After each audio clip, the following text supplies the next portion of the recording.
Welcome to the bold analysis, ladies and gentlemen.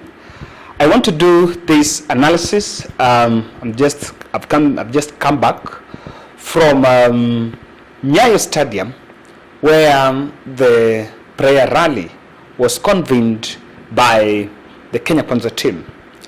So I was there for I think 1 hour. Then I stepped out, and I want to point out some few observations that I made. Now look at that video in your screen. This is a video of how the turnout was and what exactly was behind it.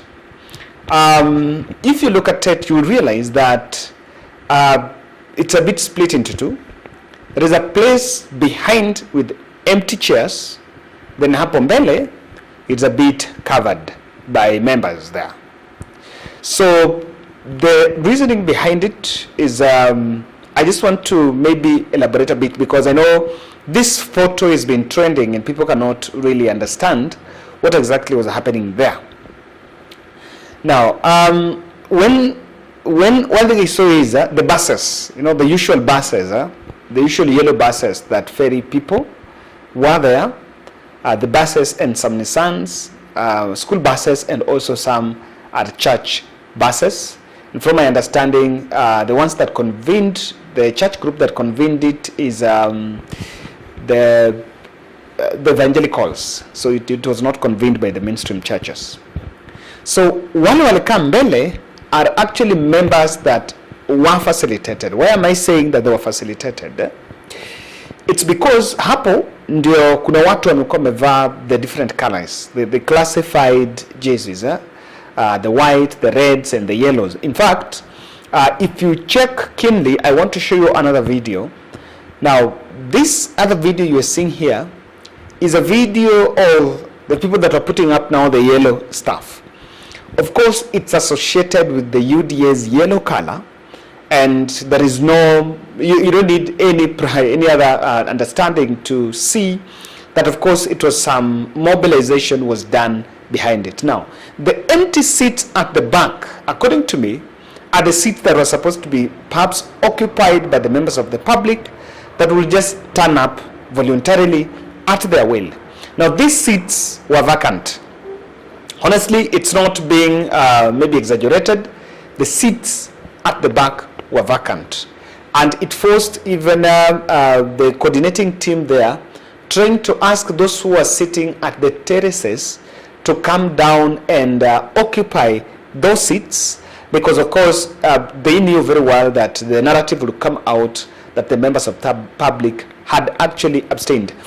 That is one thing I wanted to point out, is that we may not be really talking about it, but the members of public kept off that event.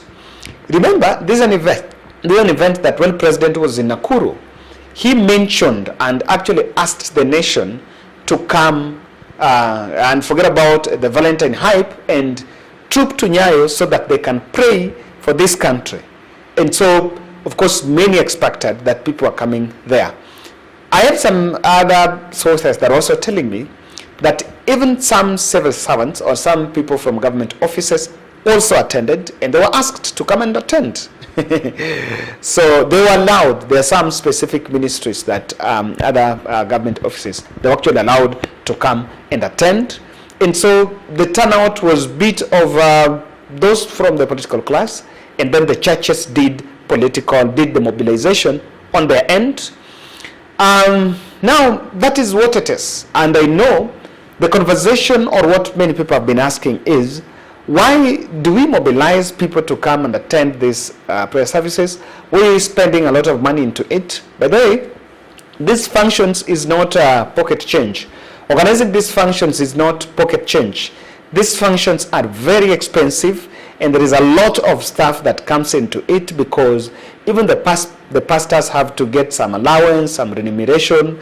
Those who are facilitated by the buses, it has to take, someone has to dip in the pocket to make sure that these events actually come to realization. So I want us to point out that and just go straight to the point on what exactly will be behind what is perceived as public actually withdrawing or rather abstaining from some of these events. Kindly subscribe to our channel, click the notification bell, and also support us in any other manner that you can support us. I want to say thank you very much for those who supported me.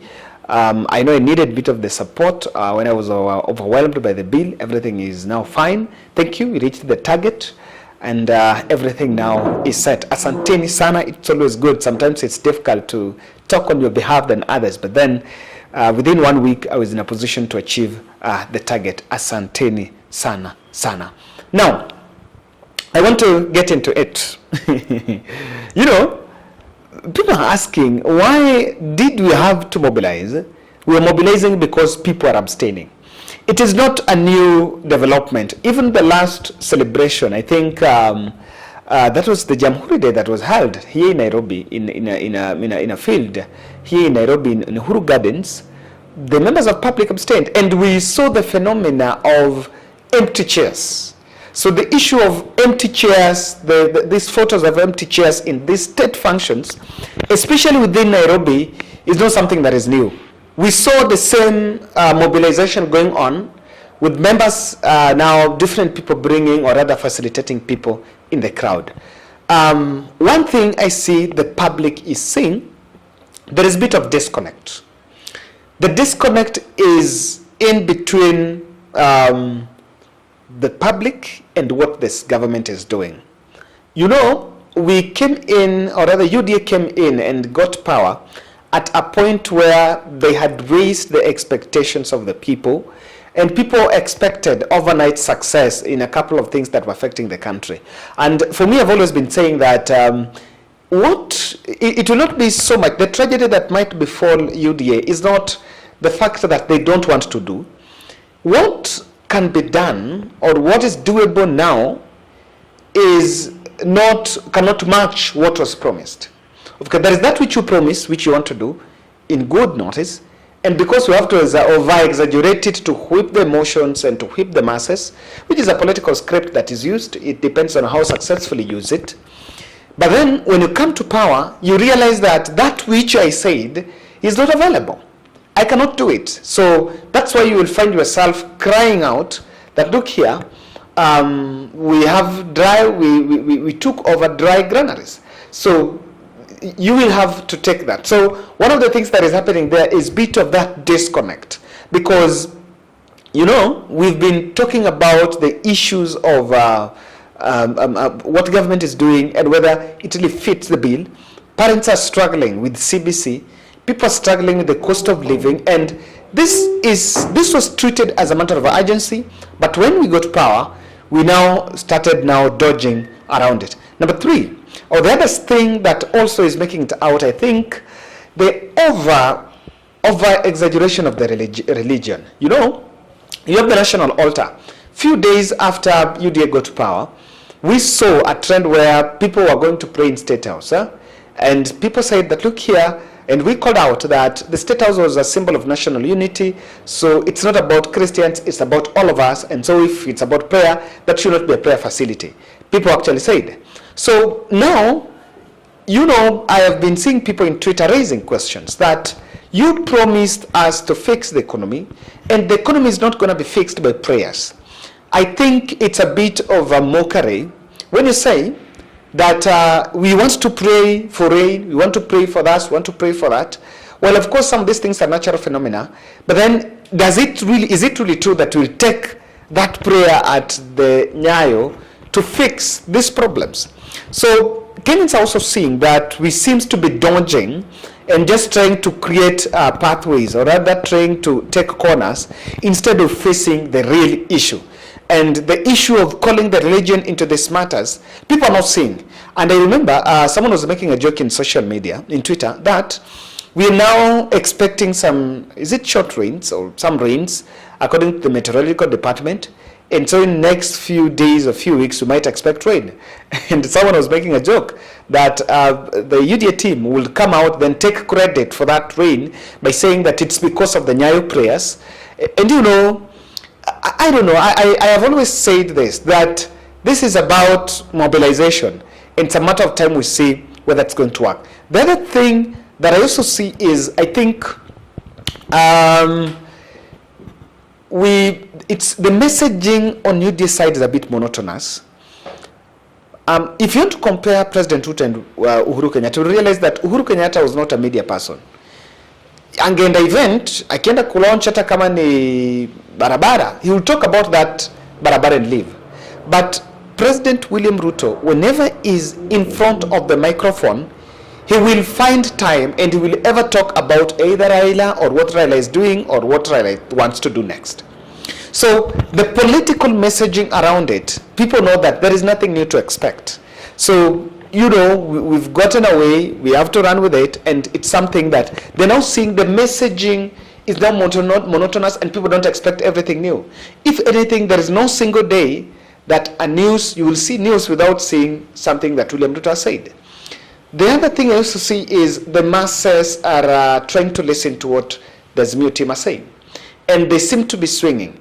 I can tell you that as we talk, the masses, or rather the hustlers, are at crossroads. Do we trust the process that William Ruto is talking about, or do we also embrace the voice that is coming from the opposition? So that is something that you cannot underestimate. And I see that there is a high likelihood that we are not trying to, fix the problems. Now, I can tell you, I was there, National Solemn Assembly. When you get at the gate, you will be given that cape, National Solemn Assembly and the national flag. So ukiwa huko ulikuwa ubebe hiyo, unaambiwa ubebe hiyo flag, it's just trying to whip, and that seems to be an organization. From what I can tell you, if from my observation I can make, there is another level of religion group, or rather there is another level of mobilization or a religious movement that is being created. And now that movement is what will be used for political purposes. That National Solemn Assembly, NSA, that is, according to me, what is being created. So while we talk about, General Assembly of that, if you look at the way that thing was organized, it was organized with some specific movement. And now that's what will be used for our politics. I don't know for how long. The only thing I say is Kenyans are looking and Kenyans are listening. It will come a point where people will say, wait, is it truly true? Is it truly the right thing for us? And this time round, mobilization might work, but it might not be as effective as that of 2022. That's my take.